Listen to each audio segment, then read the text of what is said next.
이 이연 법인세 회계, 우리가 지금 하고 있는 게 이연 법인세 회계라고 하는 거 있어요. 이연 법인세 회계, 이걸 하고 있어요. 이연 법인세 회계. 여기서 가장 중요한 개념이 뭐냐면은 이거예요. 회계적 이익, 회계적 이익하고 과세 목적의 그 소득, 과세 소득이죠. 이게 차이가 난다 이거죠. 조정을 하게 되는데 그때 차이가 발생한다. 차이가 두 가지가 있다. 영구적 차이라는 게 있고, 그 다음에 일시적 차이라는 게 존재한다라고 그랬어요. 그리고 영구적 차이는 이거는 회복이 안 되는 차이, 회복이 되는 차이, 회복이 된다라는 것은 뭐다? 이것은 시간적인 문제예요. 그러니까 지금은 세금을 많이 내지만 나중에는 세금을 덜 내도 된다라는 거죠. 그다음에 영구적 차이는 절대로 회복이 불가능한 차이예요. 그다음에 우리가 그 회계에서 할 때 그 5가지 이 계정 갖고 있지만 다시 말씀 이거 중요한 것보다 입금 산입 이익으로 간주하겠다. 이익으로 간주하겠다. 두 번째, 입금으로 불산입하겠다. 입금으로 불산입하겠다. 이익으로 안 보겠다. 그 다음에 세 번째, 송금이라고 했죠. 송금 산입. 이거 비용 인정해 주겠다. 그 다음에 마지막으로 송금 불산입. 이것은 뭐다? 비용으로 인정 안 해주겠다. 그러니까 우리는 기업들은 비용으로 많이 인정받고 싶어요. 송금 산입을 원하고 또 이익으로 안 봤으면 좋겠어. 그래서 이 두 가지를 원하죠. 이익으로는 산입되지 않고 송금으로는 그러니까 비용으로는 인정되고 싶어요. 근데 우리는 지금 영구적 차이를 하고 있어요. 계속 영구적 차이. 영구적 차이의 가장 대표적인 게 뭐였냐면은 벌금 같은 거 있잖아요. 교통 범칙금 같은 거 이걸 얘기했고요. 그다음에 이제 원래는 그래요. 이게 또 뭐가 있냐면은 나중을 위해서 말씀드릴게요. 이거 놓고 뭐가 있냐면은 우리가 지금 하고 있는 게 이쪽으로 하고 있어요. 지금 영구적 차이를 하고 있는 겁니다. 여기 영구적 차이 하고 있는 거예요. 그러니까 어디 하고 있는지 잘 기억하셔야 돼요. 이건 회복이 안 돼.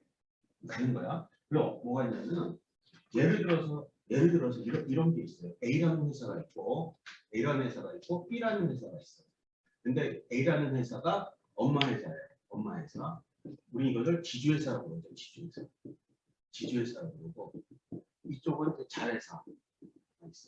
근데 자회사가 있어요. 그러면은 자회사에서 열심히 일하면은 여기서 이익을 내겠죠? 여기서 이익을 낸다고. 그럼 이쪽에다가 배당을 줘요.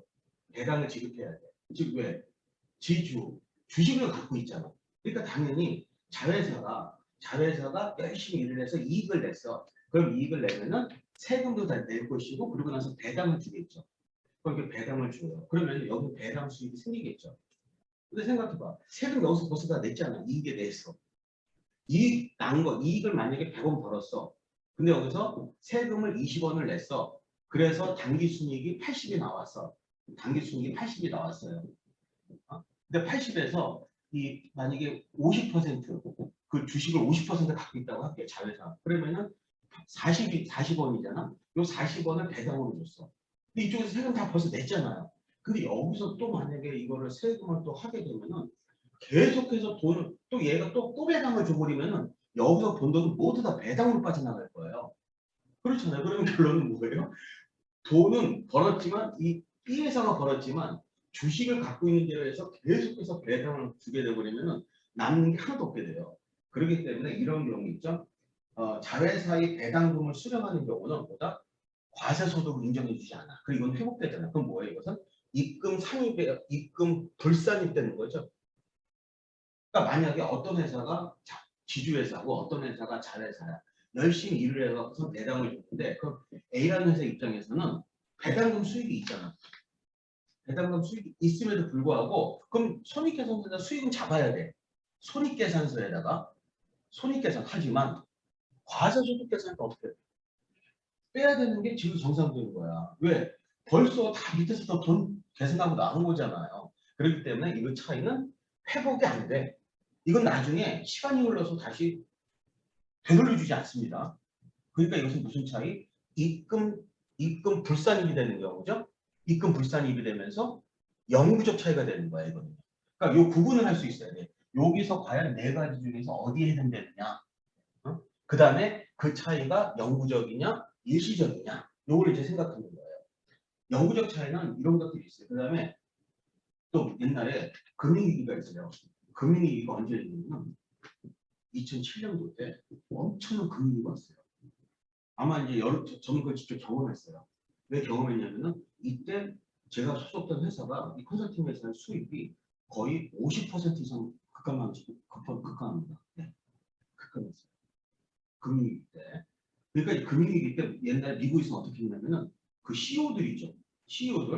CEO들한테 퇴직금을 주거든요.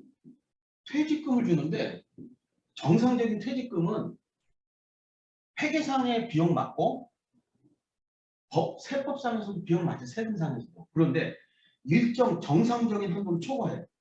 정상적인 한도 초과해버려요. 정상적인 한도 초과해버려요. 그럼 뭐예요?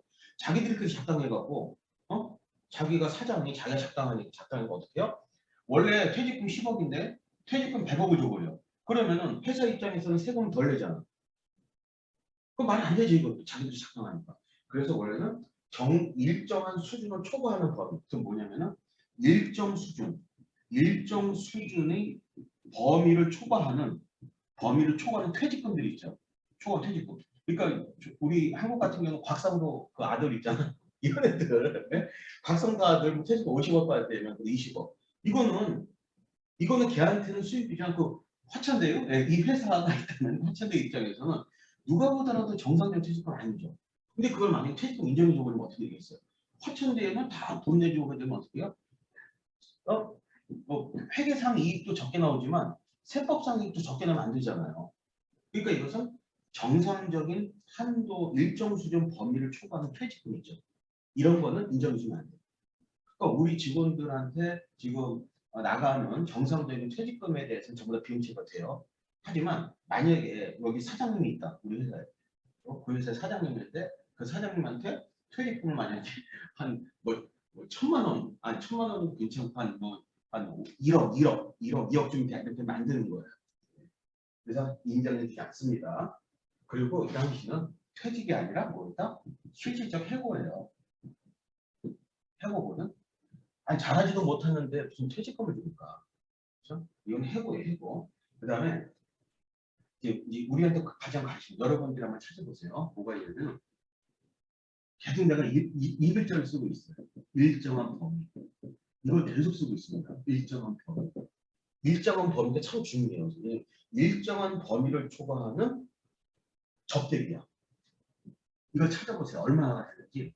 구글에다 구글링하면 나와요. 우리나라. 무슨 얘기냐면은 만약에 접대비를 쓰잖아요.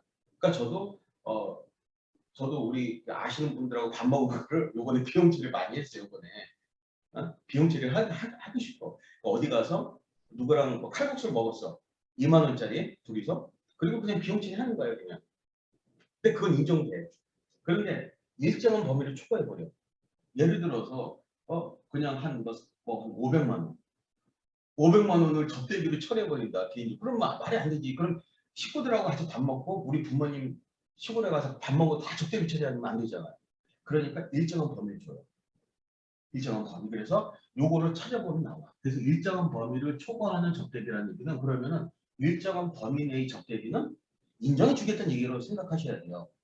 그건 뭐다? 비용 처리, 회계적으로 비용 처리되고 과세 소득에서도 떼줘요. 그때는 뭐야? 이거는 일정한 범위를 초과하는 만약에 한도가 100만 원이라고 할게요. 일정한 범위가 1년에 100만 원인데 만약에 200만 원을 접대비를 썼어. 그럼 100만 원 차이가 나죠. 디퍼런스가. 이 디퍼런스는 뭐야? 100만 차이가 나잖아요. 그러면은 송금이잖아. 비용이니까 송금으로 인정되는 것은 얼마? 송금 산입은 100만 원이 되는 거고 송금 불산입되는 거는 100만 원 되는 거죠. 그리고 요거 100만 원, 요 인정되지 않은 100만 원은 차이가 나잖아, 현재. 요거는 영원히 영원히 되돌릴 수 없는 영구적 차이가 될 거야. 근데 우리는 지금 계속 뭐라고 했다? 영구적 차이를 하고 있어요. 여기까지만 할게요. 원래 또 다른 게 뭐가 있냐면 2월 결성금이라는 게 있어요. 왜냐면 이거 뭐냐면 이거는 만약에 우리 회사가 손해를 우리가 만약 어떤 다른 연도에 회계적으로 손실을 봤어. 회계적으로 손실을 봤어 만약에. 그러면은 그 손실을 어떻게 하냐면은 넘겨줘. 그래서 이월을 시킨다. 넘겨줘. 그래서 결성금이 손실 발생하는 거거든요. 손해 난 거를 다음에 넘겨줘갖고 계속해서 비용 까게 인정해줘요. 미국은 15년이야. 근데 이거는 이제 우리나라 같은 경우는 이렇게 되면 기업들이 장난친다 우리나라 5년이고 또 정부의 성격에 따라서 또 50%밖에 인정 안 해줘요. 막 다 달라. 그러니까 이것은 제도적인 부분이고 우리랑 관계가 없기 때문에 나중에 그 2월 결성금도 영구적 차이야. 그럼 2월 결성금도 당연히 송금에 대해서 원래 상입을 시켜주는 거예요. 응? 됐죠? 여기 영구적 차이야. 됐죠? 그 다음부터 지금부터 하는 게 바로 중요한 게 바로 일시적 차이예요. 원래 DPA나 DPA, DPL이 여기서 나와. 이연 법인세 자산, 이연 법인세 부채, 분기치 지금부터 시작합니다. 지금까지 했던 거 정리하면은 다 귀찮으면 뭐만 기억하시면 돼요? 벌금만 기억하시면 돼요. 벌금하고 일정 수준을 넘어가는 접대비. 요거 있죠. 벌금은 절대로 회복되지 않아. 그렇지. 비용으로 인정되지 않는다는 얘기예요. 일정 수준을 넘어가는 접대비, 비용으로 인정되지 않고 그 차이는 회복되지도 않아. 이것만 기억하면 돼요. 영구적 차이. 많은 걸 했지만 나중에 동영상을 보시면서 보시면 돼요. 그 다음에 지금부터 하는 게 핵심. 이거는 우리가 하는 일반적인 회계에서 계속 나오는 얘기입니다. 지금부터 뭐라 할 거냐? 일시적 차이를 할 거예요. 일시적 차이. 일시적 차이랍니다. 일시적 차이. 똑같아요. 영구적 차이만 아니고 일시적 차이인데 이제 이거는 우리가 적용하기 나름이에요. 왜냐하면은 우리가 저는 대표적인 거 말씀드릴 거예요. 교재에 나와 있는 아니면은 일반적으로 상식적으로 알려진 것만 알려주지. 가장 대표적인 거 지금부터 뭐다? 일시적 차이. 일시적 차이는 뭐다? 지금 세금 많이 내면은 나중에 세금 덜 내게 해주겠다. 그거고 반대로 지금 세금 덜 내면 나중에 세금 더 내야 돼라는 거예요. 그러니까 장기가 들어보면은 똔똔이죠. 지금 맞을래? 나중에 맞을래? 그 차이야 그냥. 근데 언제 맞는 게 좋아? 나중에 맞는 게 좋아. 맞을 때 미리 맞으면은 옛날에 이제 중학교 때 많이 맞아봤죠? 중학교 때 맞아보면 어떡해요? 선생님들이 힘있을 때 앞에서 맞는 게 이게 되게 아파요. 그리고 나중에 제일 늦게 맞으면은 좀 공포심은 있겠죠. 근데 안 아파요. 그래서 모든 매는 나중에 맞는 게 좋다. 지금 거의 딱 두 가지 있어요. 세금과 매는 나중에 맞아요. 세금과 매는 나중에 맞아야지. 먼저 맞는 거 마음만 편하지 실제 고도 큽니다. 일시적 차이. 그래서 일시적 차이 하면 첫 번째로 보면 첫 번째 가장 대표적인 게 각종 AS예요. AS. 애프터 서비스 하는 거 있죠. AS. 그러니까 우리한테도 적용되는 게 있는지 AS 보증. 그러니까 우리 AS 보증서 주죠. AS 보증. 그러니까 가장 대표적인 게 뭐냐면 자동차에서 이 자동차는 기본적으로 뭐다? 컴퓨터도 마찬가지예요. 내구재예요, 내구재. 그래서 보면은 보증서 주죠. 여러분들 컴퓨터 사면 보증서 주잖아요. 그래서 저도 저번에 아이나비 그거 샀거든. 저거 블랙박스. 그 보증서 있어. 그러니까 보증서가 보통 1년. 그렇죠. 1년, 보통 1년 하거나 2년 하죠. 그런데 이거예요. 뭐냐면 지금부터 한번 분석해 볼게요. 이 자동차가 대표적인데 내구재예요. 그러면은 자동차 보증 기간을 1년으로만 해볼게요. 1년으로만 그냥. 원래 미국 같은 데는 10년이야. 현대자동차 같은 거 보면은 그냥 15만 마일, 15만 마일이면 여기다가 1.6을 곱해야 돼. 그러면 20만 킬로까지 보증이 된다는 얘기예요. 그러니까 근데 그래야지 장사가 되니까 미국에서는 그리고 10년 보증 이렇게 했는데 누가 차를 10년을 타요. 물론 저도 18년 타고 있지만 예. 그렇게 10년 이상 안 타죠 사람들이. 근데 자동차는 확실히 내구재야. 지금 내부재라는 얘기는 뭐다? 감가상각이 이루어진다는 얘기인 거예요. 바로 여기서 감가상각도 이슈가 돼요. 여기서. 근데 지금은 AS예요. AS합니다. 예를 볼게요. 만약에 어떤 H 자동차가 있는데 H 자동차가 차를 판매했어요. 근데 현금을 그러니까 우리 1,000원 주고 팔았대. 그러면은 분개합니다. 그러니까 2022년도에 2022년도 1월 달에 차를 팔았어. 그러면은 먼저 매출이 발생한 거잖아. 그럼 매출을 발생한 차비냐 대비냐 매출을 발생 당연히 대변이 되죠. 대변. 매출. 매출. 그러니까 다시 하면 이거잖아. 이게 뭐다 이거. 여기서 이게 자산은 차변. 여기가 부채 대변. 그렇죠? 여기 자본 대변. 그다음에 여기 비용 차변. 여기 저기 수익 매출이죠. 매출 대변해서 이건 반드시 기억하셔야 돼요. 이건 기본이야. 여기서도 이게 적용될 거야. 세금에서도. 그럼 보세요. 매출이잖아. 그 매출이 1,000원 발생했대. 매출이 1,000원이 발생했어. 1,000원. 그러면은 당연히 이쪽이잖아. 그 여기다가 적어야 되지. 1,000원 줬고. 그런데 현금 받았다고 가져놔. 캐시 받았다. 현금 1,000원. 현금 1,000원 받았다고 가져갈게. 현금 1,000원. 현금 1,000원. 캐시 1,000원. 캐시 1,000원. 일단 맞잖아. 캐시. 그러니까 매출이 1,000원이고 현금 1,000원 받았어. 외상 매출가 없네. 근데 문제는 이거야. 보증을 약속했잖아. 매출이 발생했기 때문에 비용이 발생하는 거예요. 나중에 보증 수리 비용이. 그런데 어떡하냐? 보증 수리 비용을 보니까 자기들은 보통 역사적으로 따져보니까 H자동차는 10% 매출의 10%가 보증과 관련돼서 보증 수리비로 나가더라라는 게 증명이 됐어. 만약에 자기들이 역사적으로 해보니까 매출의 10% 만약에 1,000원이면은 10%인 100원이 보증과 관련된 수수료로 나갔어. 비용으로 발생했어. 그러면 매출이 발생한 시점에서 그걸 잡아야 돼요. 비용을. 그래서 어떻게 한다? 비용을 잡습니다. 뭐냐면은 비용을 잡아야 돼. 그러면은 AS 비용이야. 비용은 차변이야 대변이야? 차변이야. AS 비용. 여기다가 AS 비용. 이건 비용이야. 매출이 발생할 때 비용을 잡는 거예요. 매출이 작았기 때문에 비용이 발생한다. 매출이 발생 안 했다면 비용 잡을 이유가 없는 거예요. 그렇지. 네. 그래서 얼마 여기다가 100원 이렇게 잡았어. 그런데 현금이 나가서 안 나갔어. 아직 안 나갔어요. 그러니까 당연히 이것은 부채를 잡아야 돼. 그래서 AS 부채. AS 부채. 계정명은 중요하지 않습니다. 이렇게 잡았어. 이렇게 잡았어. 이렇게 잡았죠. 그렇죠? 이렇게 놓고 이제 우리 세금 내겠습니다. 세금 내볼게요. 2020년도에요. 세금 냅니다. 그러면은 여기서 회계상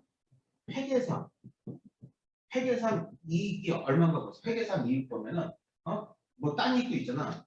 쭉 보니까 그냥 예를 들어 볼게요. 여기 회계상을 쭉 보면 여기에 뭐가 빠져 있을까요? AS 비용이 빠져 있겠지. AS 비용이 빠져 있을 거잖아. 분명히 여기에 이 계산할 때 비용 잡았으니까 차변에. 그러면서 어떻게 되냐면 여기가 원래 AS 비용 생각하기 전에 300이었거든요. 이익이. 그런데 AS 비용이 100이 빠졌어. 그러면은 요 세전이익이 얼마가 되는 거죠? 세전이익이 300이 되죠. 세전이 300 되잖아. 원래 200이 되는 200이 되는 거죠.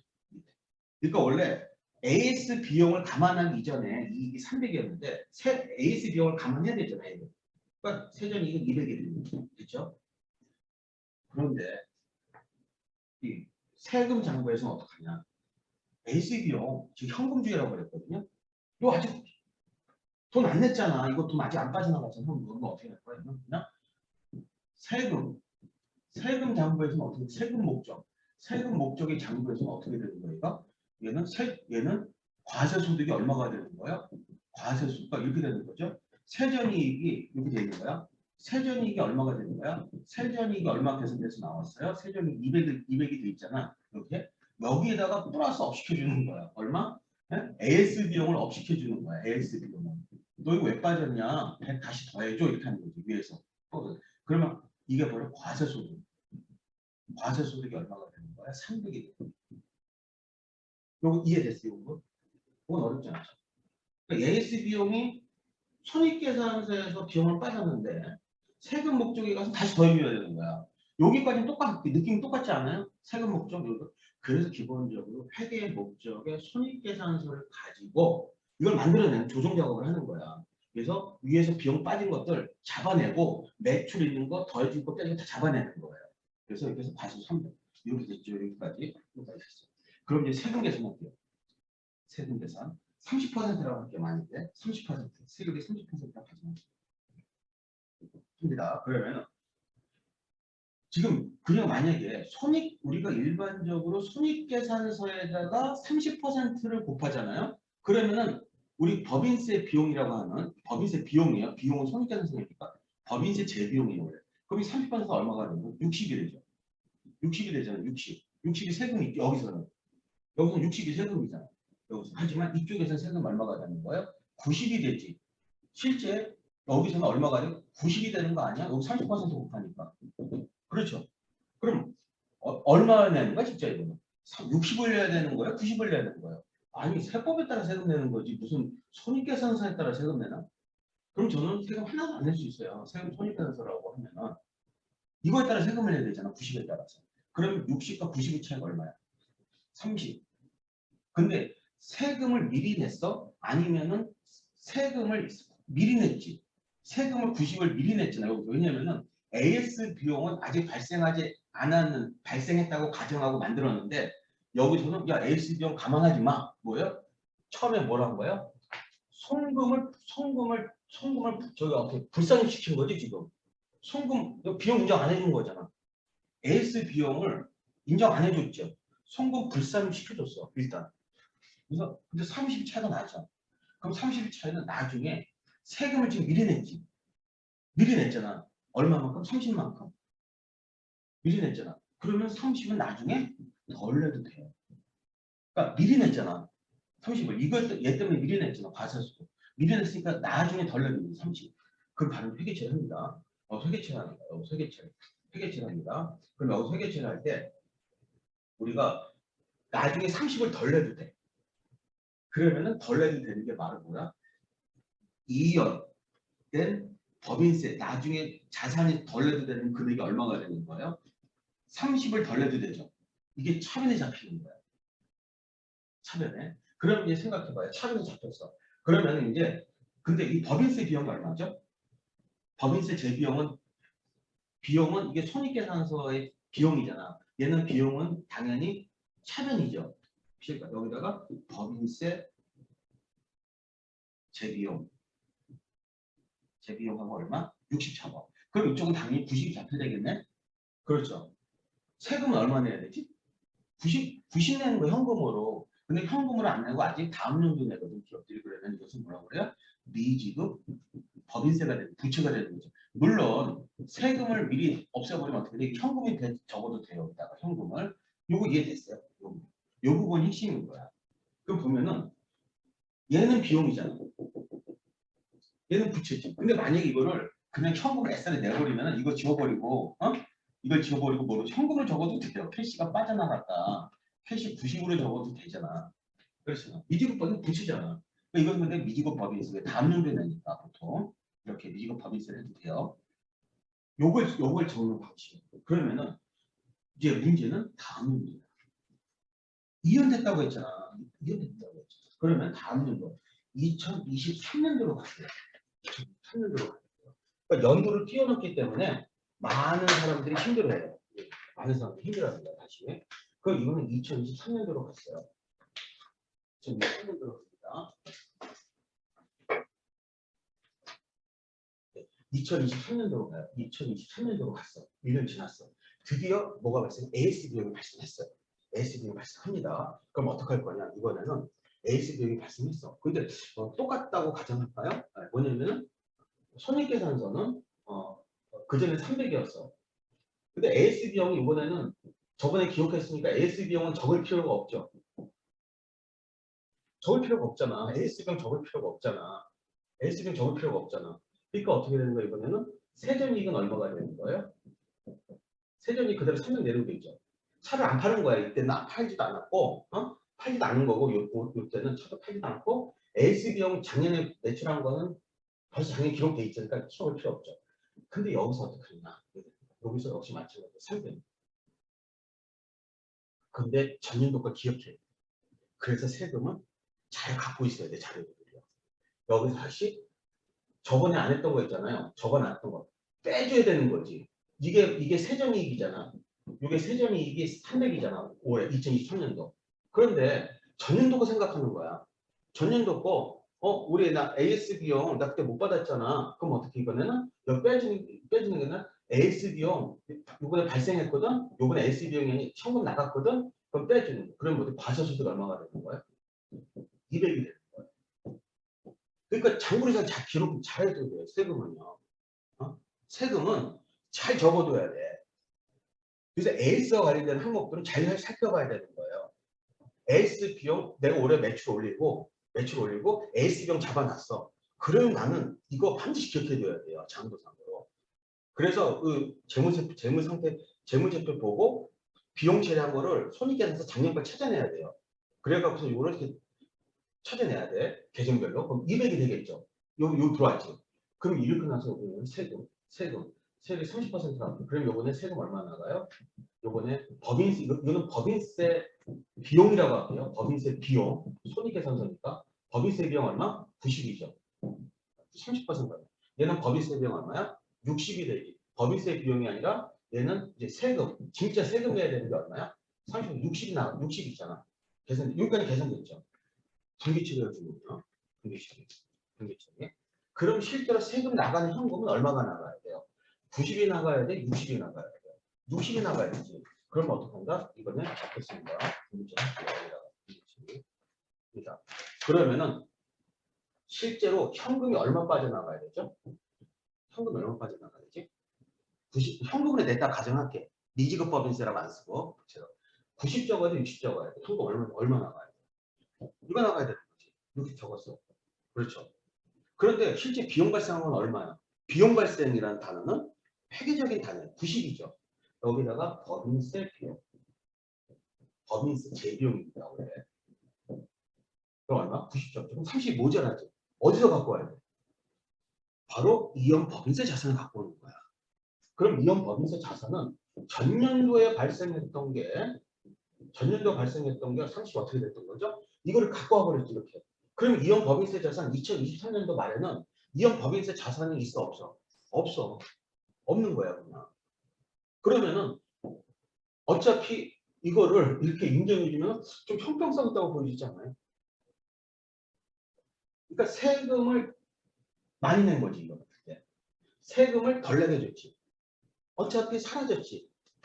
그래서 이게 바로 가장 대표적인 AS예요. 그래서 이연 법인세 자산을 설치는 게 뭐랬다? 이번에는 송금 상입이 되어버린 거지. 그렇지. 그래서 영구적 차이가 아니라 일시적 차이. 가장 대표 AS예요. 분명 이게 정말 케이스일 거예요. 왜 이게 중요하냐면은 이거를 이용하면 되면 손익계산서가 법인세 비용 여기 보시면 이때 이익이 커요. 이때 이익이 커. 이때 이익이 커. 어떤 이익이 커. 어느 때가. 이때 이익이 크지. 이때 이익이 크죠. 이때 똑같이 돈 벌었는데 이때 이익이 크죠. 똑같은 상황 이때 이익이 크다는 얘기야. 그래서 자동차 회사들이 말이야. 무슨 얘기냐면 전성기 때 사업이 잘 될 때 뭐가 발생해요? 이연 법인세 자산이 많이 발생해요. 자동차 회사들이 장사가 잘 되는 이연 법인세 발생했다가 적어도 그 다음 연도에는 좋아 성과가. 자동차가 안 팔려도. 왜? 이연 법인세 자산이 태도가 까먹으면서 법인세 재비용이 어떻게 돼요? 법인세 이게 개선이 돼요. 개선이 돼갖고 좋아져. 실제로 플로가. 그래서 이런 거는 그냥 지금 주식하는 사람들 알 부분이고 그래서 보시는 것처럼 이런 그림을 이해가 되면 돼요. 다시 말씀드릴게요. 뭐냐면은 지금 우리가 보는 것은 일시적 차이예요. 일시적 차이. AS가 가장 대표적인 거야. 그래서 만약에 자동차를 판매하고 나서 AS 비용을 바로 잡아요. 왜? 이것은 무슨 원칙이냐면은 회계는 무슨 원칙이다? 회계는 회계는 중요한 글자가 바로 매칭이에요. 이 글자를 기억하시고 매칭. 뭐요? 매출과 비용을 일치시킨다가 매칭 원칙이야. 얘는 세금 목적보다 현금이야. 이게 다른 거예요. 그렇기 때문에 매출이 발생했기 때문에 AS 비용도 발생하는 이게 기본적 구도로 가는 거고. 예. 그래서 비용으로 잡아놨던 거. 그렇죠? 비용을 잡아놨기 때문에 여기서 근데 비용을 인정 안 해줘. 그래서 어떻게 된다? 이쪽에서 세금을 많이 내, 첫 때는. 하지만 두 번째는 반대 현상이 발생하는 거죠. 이게 바로 이런 법인세 자산입니다. 이렇게 돼 있어요. 네. 이게 가장 대표적인 거야. 그 다음에 또 다른 거 하나 해볼게요. 뭐냐면은 우리 선수금 우리 선수금도 많이 받죠. 선수금 한번 해볼까? 선수금이 똑같아. 선수금. 요건 지울게요. 이제 어차피 구조가 똑같으니까 선수금을 해볼게요. 선수금은 이게 실제로 서비스 해준 거야, 안 해준 거예요? 네, 아직 서비스를 안 해준 거야. 선수금 개념 보세요. 선수금 해볼게요. 두 번째. 기본적인 구조는 똑같아. 내가 이걸 또 다시 써드릴 거야. 그래서 다시 한번 좀 펴세요. 네. 두 번째 뭐냐면은 내가 마을버스 어떤 그 버스 회사 있잖아요. 내가 택시 회사에다가 약속을 해요. 내가 자동차 정비 업체야. 제가 자동차 정비 업체가 자동차 정비 업체인데 자동차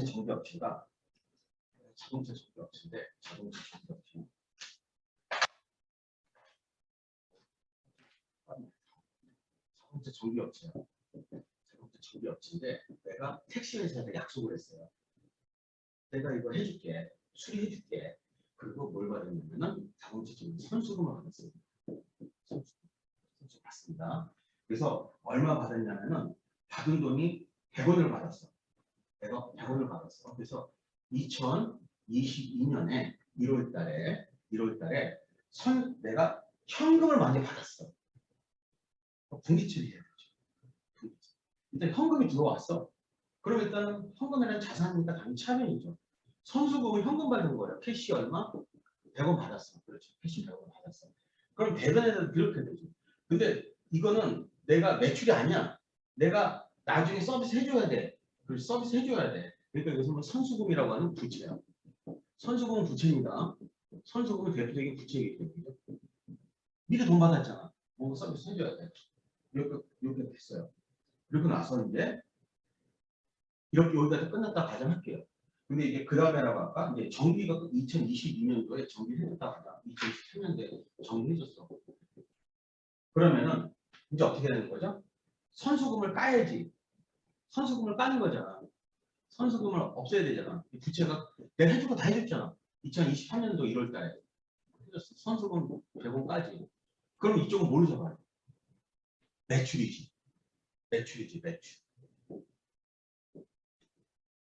선수금은 매출입니다.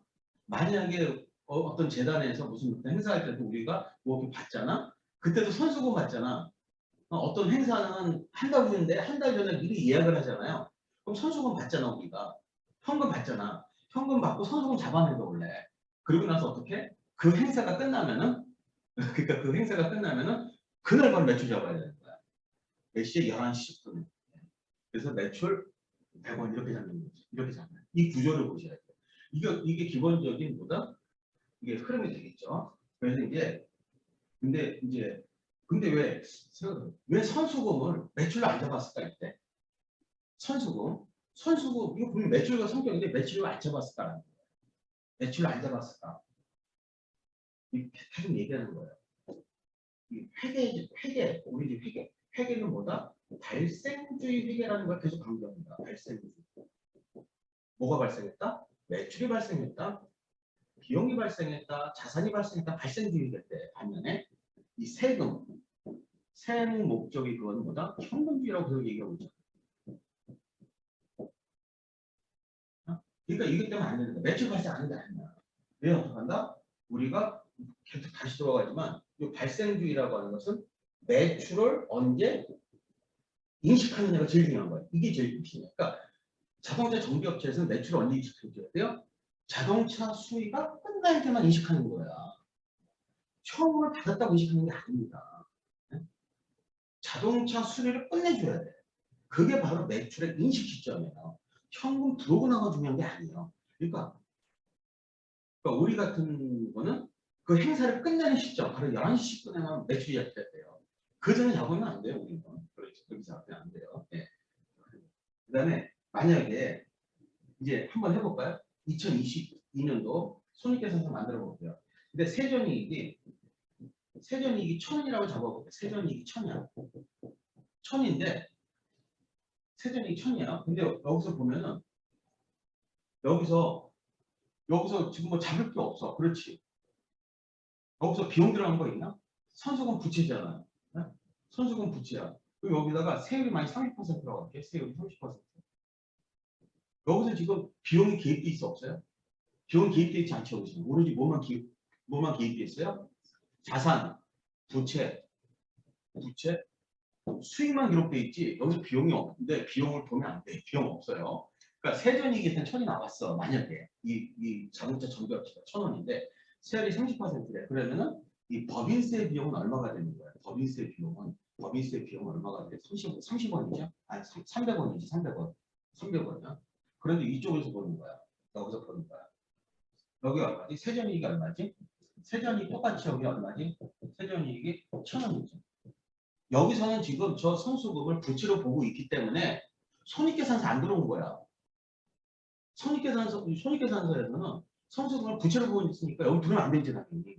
하지만 세전이익 1,000원 썼잖아. 근데 여기 놓고 나서 너 현금 받았네. 현금 받았어. 너 바로 입금, 너 이익 받잖아. 입금 상환되는 거야. 여기다가 플러스 얼마? 선수금을 언제줘야 돼? 그러니까 분명히 나뉘고 부채로 적어놨는데 여기서는 그게 중요한 게 아니야. 현금 받았잖아. 그래서 어떻게? 300을 더해주는 거죠. 100인가요? 네, 100이죠. 선수금 100인가요? 100이죠. 선수금 100이요? 100이요? 네, 이렇게 적었어. 그러면은 과세소득은 얼마가 되는 거야? 과세소득은 1,100이 되죠. 그러니까 지금 과세소득 1,100도 여기다가 30% 곱하면 얼마가 나와요? 330인가? 맞죠? 330 나오죠. 그럼 이제 분기처리 하는 거예요. 분기처리. 2022년 분기처리. 지금 분기처리 이걸 분기처리하는 게 이걸 분기처리하는 복귀하고 먼저 법인 세금을 냈다고 가정할까? 세금 안 냈다고 가정할게요. 그럼 세금은 이걸 내야 돼, 이걸 내야 돼. 얘를 내는 거야. 그렇죠. 얘 이걸 내야 되지 세금은. 그러면은 세금을 아직 안 냈어. 다음 년도 갚아야 돼. 그럼 이건 부채잖아. 그럼 이 집은 법인세라고 하는 부채를 대변에다 먼저 잡아야 돼. 330 잡았죠. 그 다음에 법인세 비용이죠. 법인세 비용. 법인세 비용이 300으로 계산됐잖아. 법인세 비용. 법인세 재비용이 손익계산서에서 300으로 계산돼 있죠. 그리고 30은 이 차이가 나잖아. 알 수 있지. 300과 330 차이 나죠. 여기서 30 적고 지금 세금을 먼저 냈잖아. 그럼 나중에 세금을 덜 내겠죠. 그러면 이거 뭐예요? 이연 법인세 자산 하고 이거 영어로 하면 DTA가 되는 거예요. 이렇게. 그럼 이렇게 적었어요. 2022년에는. 그러면은 똑같지 않을까요? 네. 다음 연도 되면은 이제 어떻게 되는 거예요? 다음 연도 되면은 다음 해가 되면은 역시 똑같이 갈 것 같아요. 그렇죠. 다음 해가 되면은 이제 어떻게 될까요? 보세요. 다음 해가 되면은 2023년도 똑같아. 2024년 매출 발생했잖아. 그럼 반대로 쭉 올라가면은 그냥 세전이익이 1,000이 있죠. 그대로. 세전이익이 1,000이 잡혀 있는 거죠. 1,000이 잡혀 있는 거 원래. 그럼 이것도 마찬가지로 어떻게 되는 거죠? 세율이 30%라고 가정하면은 법인세 재비용은 지금 손익계산서야. 30%에서 300원 그대로 떨어지죠. 하지만 이쪽 세금 장부는 세전이익 1,000을 적어놓고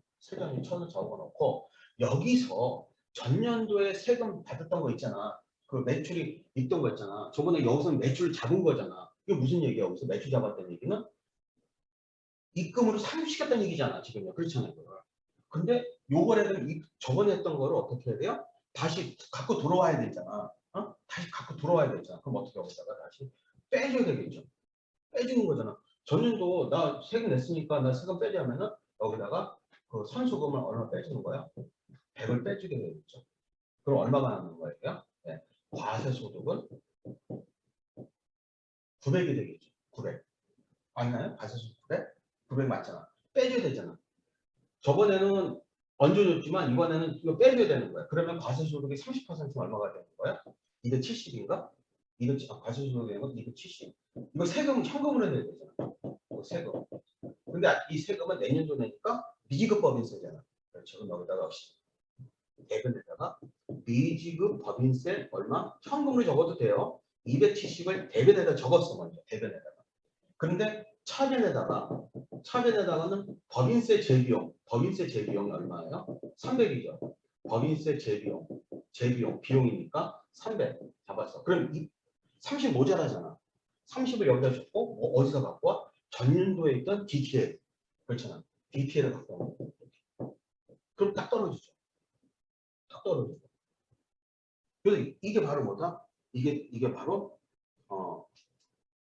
저기 이제 지금 선수군요.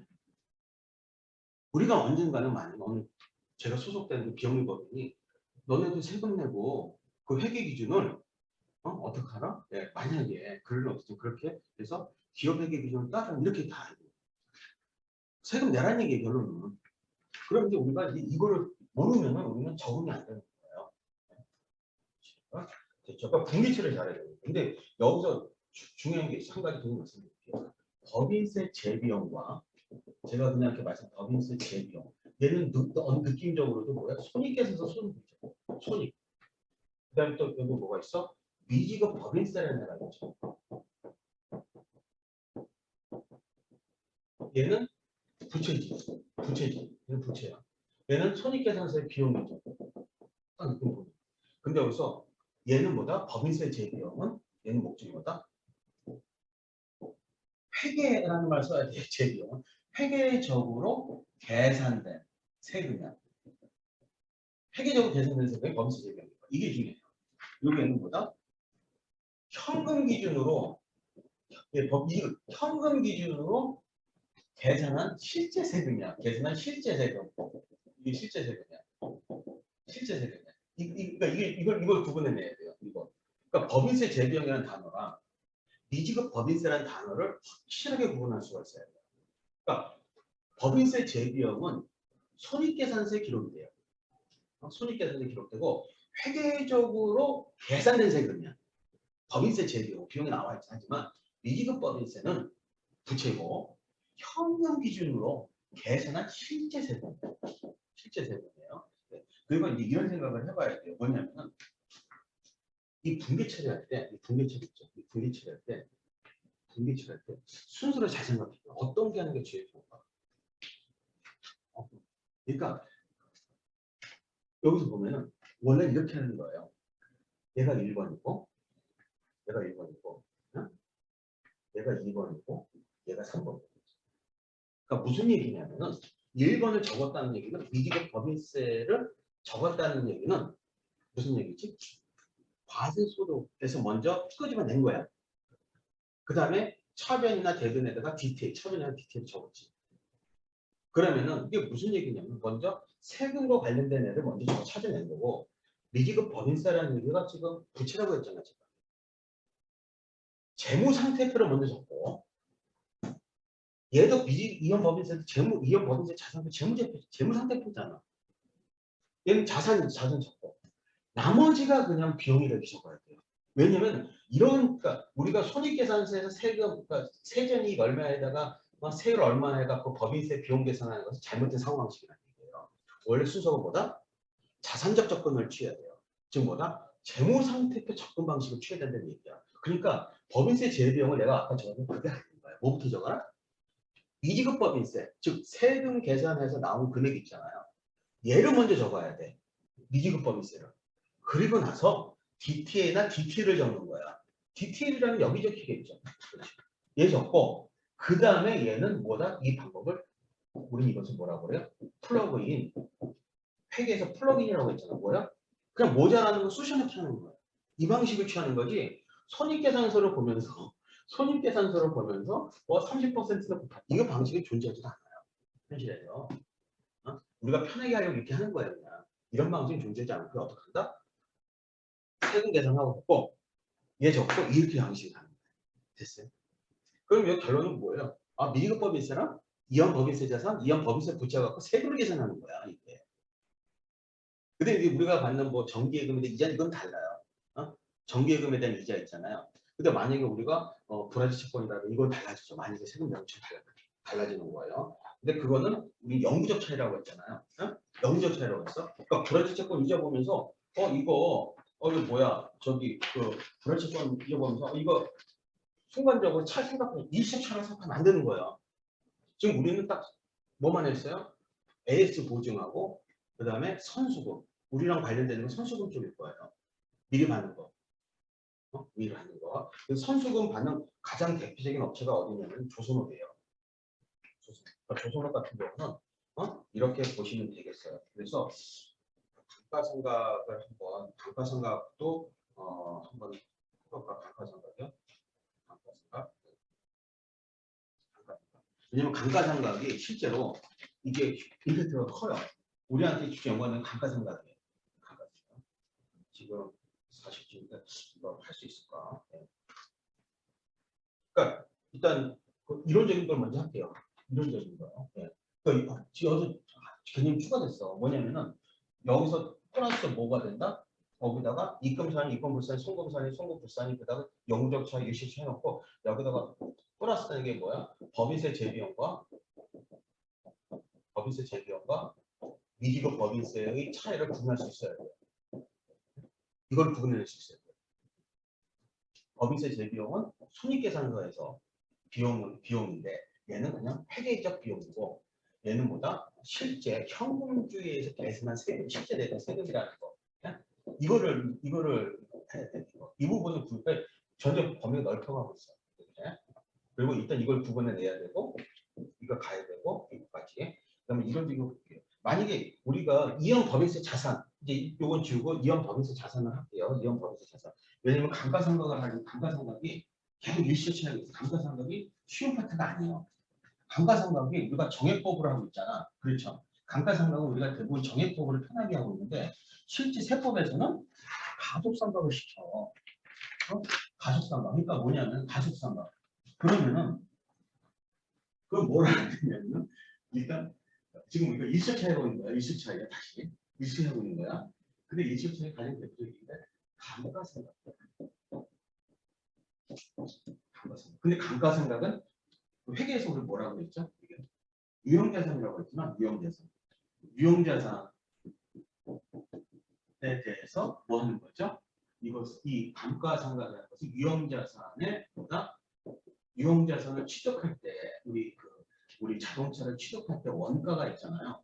취득할 때 원가가 있잖아요. 유형자산 취득할 때 원가가 있잖아. 이 취득한 원가를 배분하는 혹은 할당하는 프로세스 과정이라고 내가 얘기했어요. 그냥.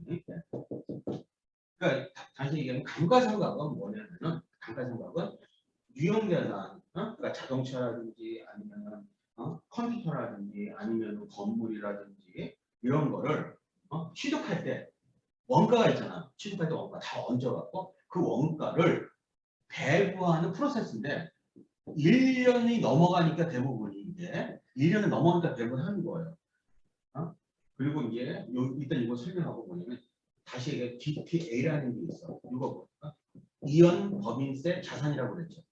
이연 법인세 자산이요. 이연 법인세 자산은 지금 세금을 많이 내기 때문에 어떻게 된다? 나중에 세금을 덜 내도 되는 혜택이에요. 그러니까 세금을 덜 내도 되는 혜택이야. 그러니까 DTA는 세금을 덜 내도 되는 혜택이야. 그다음에 DTL은 반대로 세금을 더 내야 하는 희생이 되는 거예요. 그러니까 여기다가 미리 세금을 냈다 안 냈다는 얘기 붙일 필요는 없어요. 그러니까 A가 붙으면 뭐다? 나중에 세금을 덜 내도 되는 혜택이고 DT는 나중에 세금을 더 내야 되는 희생이다라고 보시면 되는 거죠. 네? 그래서 이렇게 됐죠. 만약에 우리가 보통 이제 상각을 얘기할 때 크게 보면은 이 세 가지가 있거든요. 그래서 첫 번째가 뭐냐면은 우리가 가장 일반적으로 하는 방법. 지금 이제 41분 오만 삼각법만 얘기만 하고 삼각을 이어서 할게요. 삼각이 조금 복잡해요. 삼각이 좀 복잡합니다. 감가상각을 통해서 여러분들 분위기를 봐도 돼요. 예를 들어서 삼각은 크게 어떤 방법이냐면 이렇게 나와요. 생산량 비례법이라는 게 있고 지금 우리가 컴퓨터 하겠다는 얘기예요. 컴퓨터라든지 자동차 하겠다는 생산량 비례법이라는 게 있고 두 번째가 정액법이라는 게 있고 그 다음에 가속상각법이라는 게 있어요. 크게 가속상각법이 있어요. 생산량 비례법은 이거야. 우리가 어떤 자동차가 있는데 그 자동차는 만약에 맥시멈 이 자동차 수명이 10만 킬로밖에 못 달리는 자동차야. 어떤 기계가 있는데 얘는 10만 개까지 생산을 못해. 자동차는 10만 1km 되면 자동차는 부셔져 그냥. 그런데 1년 딱 내가 타고 나서 보니까 자동차를 2만 킬로를 탔어. 2만 킬로를 탔어. 그럼 몇 분에 몇 탄 거예요? 5분의 1 탔잖아. 근데 자동차가 얼마냐면 자동차가 1,000만 원짜리야. 1,000만 원짜리 자동차인데 2만 킬로 탔네? 그러면은 10만 킬로에서 2만 킬로 타서 5분의 1이니까 요거 5분의 1은 얼마가 200만 원이죠. 200만 원을 감가상각시키는 거예요. 이거. 이게 생산량 비례법이야. 생산량 비례법. 그러니까 내가 어떤 만두 만드는 기계가 있는데 만두 만드는 기계? 그 만두 만드는 기계를 통해 만두를 10만 개밖에 못 만들어. 근데 벌써 만두 개수가 찍혀 나오는 거 보니까 2만 개 만들었대. 그러면은 감가상각 보면 얼마 해준다? 이렇게 20% 해주는 거. 이게 바로 생산량에 따라서 해주는 생산량 비례법이야. 이게 가장 일반적이진 않아요. 정액법이 뭐야? 우리가 스트레이트 라인 메소드라고 해서 우리가 가장 많이 쓰는 단어죠. 스트레이트 라인. 또 뭐냐? 그냥 이렇게 하는 거지. 그냥 매년 똑같이 감가상각 이렇게 나가는 거지. 이거 어떻게 한다? 이것은 그냥 만약에 자동차를 이것은 5년이다. 내용연수 있죠. 내용연수. 내용연수를 먼저 알아야 되겠지. 내용연수가 5년이다. 내용연수가 5년이다. 자동차 1,000만 원을 샀다. 그 다음에 또 알아야 될 게 뭘 알아야 돼? 잔존가치를 알아야 돼. 잔존가치. 잔존가치. 잔존가치가 근데 빵이다. 만약에 가정을 했어요. 그러면은 1년에 얼마씩? 매년 200만 원씩 해주는 거죠. 매년 200만 원씩 해서 5년에 빵이 되는 방식이야. 근데 가속상각은 다릅니다. 가속상각은 앞쪽에서 많이 해주겠다는 얘기야. 앞쪽에서 많이 해주겠다는 얘기야. 앞쪽에서. 가속상각은 앞쪽에서 많이 해주겠다. 가속 페달 우리 뭐라고 그래 영어로? 엑셀레이터라고 하지 않나요? 엑셀레이터라고 하잖아요. 엑셀레이터라고 하잖아요. 엑셀레이터. 가속 페달 엑셀레이터. 가속상 엑셀레이션이라고 가속. 엑셀레이션 상각이 디프레이션이잖아. 디프레이션. 상각이 감가상각이 디프레이션이잖아. 그래서 엑셀레이션 디프레이션 메소드라고 그래요. 그러니까 가속상각은 앞서 많이 해주는 거야. 이건 세법이 정신이에요. 얘는 주로 세법에서 많이 써. 왜? 세법은 현금이잖아. 자동차 샀어. 근데 바로 자동차 반값 되잖아요. 그 다음날부터. 그래서 가장 대표적인 게 뭐냐면 이게 우리가 이중체감법이라는 게 있어요. 이중체감법. 이건 뭐냐면 이중이면은 더블이 아니고 더블. 이중이면 더블이잖아. 더블이잖아. 더블. 그리고 쭉쭉쭉 내려가는 거야. 이중 두 배로 쭉쭉 내려가는 가치가. 쭉. 이 디클라인이라는 게 이게 뭐야? 쭉 내려가는 거. 그러니까 뭐냐면 여기 이게 아까 20% 해줬잖아. 이거 1년 20%였죠. 여기 20%였잖아. 여기다가 정액법이 20% 곱하기 1을 해주는 거야. 더블. 그럼 바로 첫 번째 얼마 해주라? 400만 원 해주고. 그러면 이게 600만 원 남죠? 그럼 600만 원에 대해서 40% 얼마 해주는 거야? 40% 240 해주는 거지. 그럼 두 개년도에 벌써 빠진 금액이 얼마야? 400과 240이니까 벌써 640이 빠졌지. 그런데 정액법을 하면은 400밖에 안 빠졌을 거잖아. 200이니까. 가속상각이 이게 있고. 그 다음에 또 이런 게 있어요. 뭐 이런 거는 좀 웃기겠지만 이런 방법 많이 써요. 이 시대로는 연수합계법이라는 게 있어요. 연수합계법. 연수라는 게 합계라는 게 썸 아니야? 썸이잖아. 합계. 썸 치는 거잖아. 썸. 합계 아니야. 근데 연이 2열이죠. 2열이잖아. 2열이죠. 연수가 2열이죠. 그런데 이 숫자를 디지트라고 해요. 디지트가 숫자거든. SY라는 게 뭐냐면은 이렇게 하는 거야. 뭐냐면은 1, 2, 3, 4, 5를 다 더해. 이거 자동차 5년이잖아요. 연수가. 1, 2, 3, 4, 5 더해. 그럼 얼마야? 1, 2, 3, 4, 5 더하면은 여기다 3, 6. 얼마야? 15? 15가 나오죠. 분모가 15야. 분자는 5를 먼저 갖고 오는 거야. 5를. 그럼 5를 갖고 와. 그러면은 첫 번째는 15분이면 3분의 1이죠. 그러면 1,000만 원에 3분의 1이면 3분의 1이잖아. 그러니까 첫 번째 연도에는 얼마? 200만 원이 아니라 333만 원이 깎이는 방식. 그 다음에 두 번째는 15분의 4. 15분 이렇게 가는 방식에 가는 거다. 연수합계법. 그래서 요게 또 다른 것도 있어. 뭐 이거는 이제 미국에서 쓰는 방식인데 이런 방식이 있어. 그래서 삼각에는 이런 게 있는데 지금 대부분 이 회계상에서 정액법을 갖다 대는 거고 마치 정액법. 그런데 가속삼각법을 누가 선호한다? 거기서 선호해. 세금에서. 그러면은 그냥 감으로 생각해. 감으로. 여기서 비용이 회계에서 비용이 많이 처리돼요? 아니면은 여기서 비용이 많이 처리돼? 세금에서. 당연히 비용 많이 처리되는 것은 세금에서 비용이 많이 처리되죠. 세금에서 비용이 많이 처리된다는 얘기는 세금에서 비용이 많이 처리되는 것은 세금을 적게 낸다는 얘기 아닌가? 세금을 적게 낸다는 얘기잖아. 왜냐면 얘는 비용 얼마 내는 거야. 지금 이거 얘기하는 게 아니에요. 얘는 비용을 20밖에 안 냈잖아. 근데 얘는 비용을 40을 내버리면 만약에 DDB를 했다면 더블 디클라니까 40 내. 그러면은 매출의 100원에서 40을 떼버리면 6원? 40을 그러니까 확 줄어들잖아. 그렇죠. 얘는 20을 뺐는데 얘는 40을 뺐네. 그럼 당연히 얘는 세전이익이 크잖아요.